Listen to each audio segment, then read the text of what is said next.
For decades, if you walked through a market in Baghdad, Basra, or Erbil, and you had real savings to protect, you held one thing: the US dollar. Not the dinar. The dollar was the safe harbor.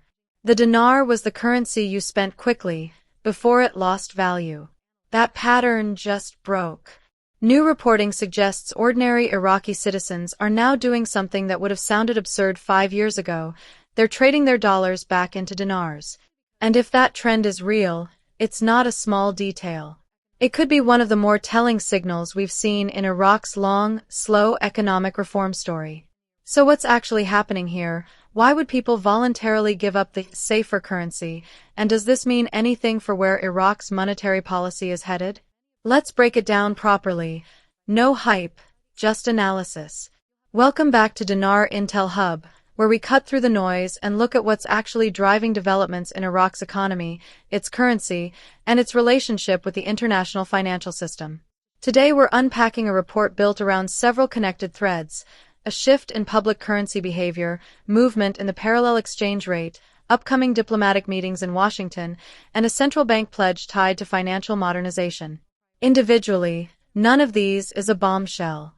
Together, they paint a picture worth understanding, carefully, and without jumping to conclusions.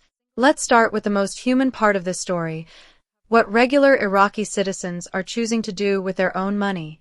Why dollar to dinar conversion matters. To understand why this shift matters, you need to understand the psychology that's dominated Iraq's economy for years. After periods of instability, inflation spikes, and currency mistrust, the US dollar became the default store of value for anyone with savings to protect. That's not unique to Iraq. It happens in any economy where the local currency has a track record of unpredictability. People hold what they trust, and for a long time, that wasn't the dinar. So when a report indicates that citizens are now converting dollars back into dinars, that's a behavioral reversal, not just a financial one. People don't make that switch casually. They make it when they believe the currency they're moving into is going to hold, or increase, its value relative to what they're giving up. In other words, this is a confidence signal, and confidence is one of the hardest things to fake in an economy. Markets can be manipulated in the short term. Genuine, widespread public behavior is much harder to manufacture. Layered on top of this is movement in the parallel, or black market, exchange rate, the rate at which currency actually trades hands outside official CBI channels. According to the analysis, that rate is expected to strengthen further, moving toward roughly 151,000 to 152,000 dinars per 100 US dollars. Why does the parallel rate matter if it isn't official? Because it often behaves like a leading indicator. The parallel market reacts to real supply, demand, and sentiment before the central bank makes any formal move. When you see it trending in one direction consistently, it's frequently interpreted as the market pricing in an expectation, even if the official rate hasn't caught up yet. That said, here's the important distinction the analyst draws, and it's one worth repeating. Organic market strengthening is not the same as an official revaluation. The CBI, and only the CBI, has the authority to change the official exchange rate. A stronger parallel rate can create pressure and precedent, but it doesn't automatically translate into a policy decision. It's a signal, not a guarantee. So if the market is already shifting on its own, why hasn't the central bank made a move yet? That's exactly where the next piece of the story comes in, and it involves Washington. The al-Sudani visit to the United States. One of the more significant details in this report is the timing. Prime Minister Mohammed Shia al-Sudani is reportedly planning a visit to the United States in mid-July. On its own, a prime ministerial visit isn't unusual. But the context around it is what makes this worth watching. These kinds of visits typically aren't just photo opportunities. They tend to involve meetings with U.S. financial institutions, potentially the IMF, and U.S. Treasury officials. If those meetings happen, they would likely center on Iraq's ongoing reform agenda, the kind of structural changes that international partners have been pushing Iraq toward for years, reducing dependency on cash, tightening anti-money laundering controls, and integrating more fully with global banking standards. Why does this matter for everyday viewers tracking Iraq's currency story? Because international financial credibility is one of the prerequisites for any serious currency reform. A country doesn't revalue its currency in a vacuum. It needs functioning banking relationships, cooperation with global regulators, and a certain level of trust from institutions like the IMF. Meetings like this, if they happen as described, are part of building that foundation, even if they don't produce an immediate, headline-grabbing announcement. The report also references a pledge from the Central Bank of Iraq to introduce a new financial system. This ties directly into modernization efforts that have been discussed for years: expanding digital payments, growing electronic banking access, reducing reliance on physical cash, and strengthening anti-money laundering enforcement. These aren't glamorous headlines, but they're foundational. A modern, transparent banking system is what allows a currency to function credibly on the international stage. Without it, even a strong currency struggles to gain traction outside its borders. Think of it like renovating a building's foundation before adding new floors, unglamorous work, but nothing stable gets built without it. Here's where it's worth stepping back and asking, are these developments actually connected, or is this a case of connecting dots that aren't really related? The analyst's framing is that these are converging indicators, not isolated coincidences.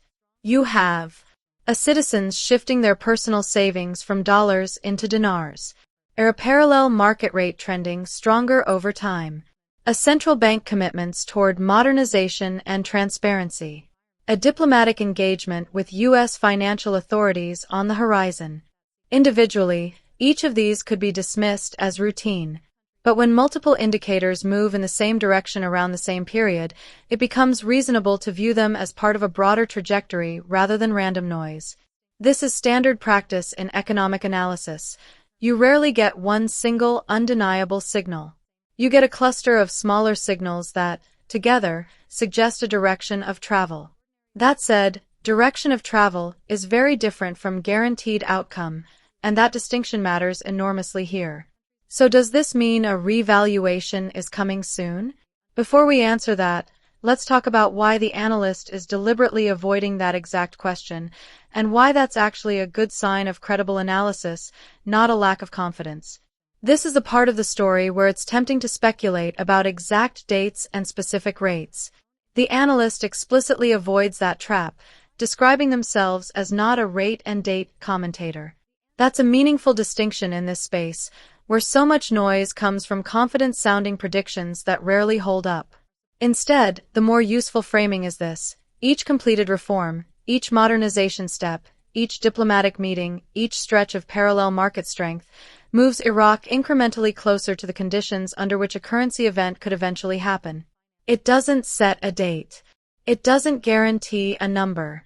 It simply narrows the gap between where Iraq is now and where a more stable, internationally integrated monetary system would need it to be. There's also a political dimension worth noting. Reports suggest al-Sudani intends to complete the formation of his government after returning from the U.S. visit. That sequencing matters.